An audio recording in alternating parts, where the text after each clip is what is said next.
So I tell you this, and insist on it in the Lord. You must no longer live as the Gentiles do, in the futility of their thinking. Now, can someone switch, just like flip one page before to Ephesians 3 and read the first verse for me? For this reason, I, Paul, the prisoner of Christ Jesus, for the sake of you Gentiles. Okay, for the sake of who?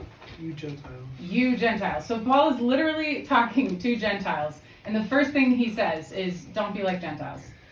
So that would be like me getting up here tonight and being like, don't be like those guys who live at HBR.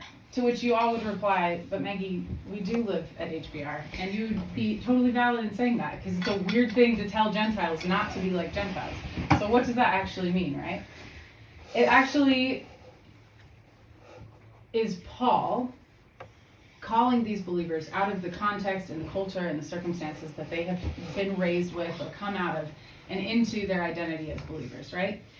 Which isn't actually totally unlike living in dorm, although I'm not telling you to not be like HBR.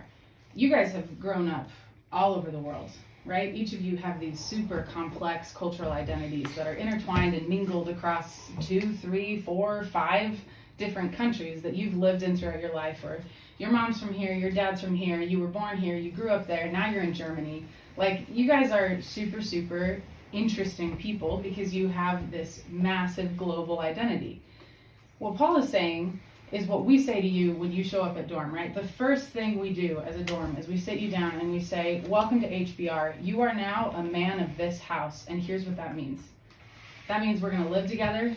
We're going to do gratises every night because we take care of the home we live in. You're going to look out for your brothers. You're going to protect your dorm sisters. You're going to listen when the dorm staff has something to say because we care about you and we love you and we want you to be well. It means you're a family now, and you're here. You are a man of HBR. And that is what Paul is saying to these believers. He's saying, hey, you were a Gentile, but no longer.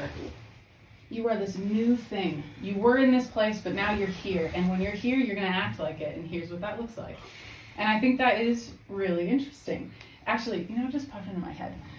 Is that scene in Infinity War when they're on the spaceship, Spider-Man's not supposed to be there, but he is there.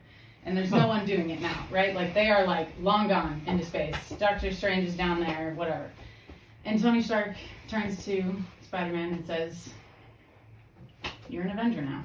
And you literally watch Spider-Man, like, stand up straighter. He's like, you're right, I am. I know this. I accept it. This is who I am now.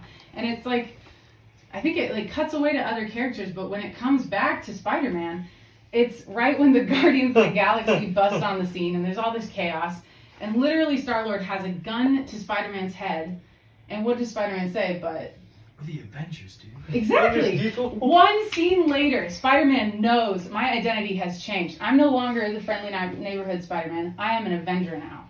And with a gun to his head, he clings to that identity. That's how he is living now. He has completely shifted and oriented himself out of that truth.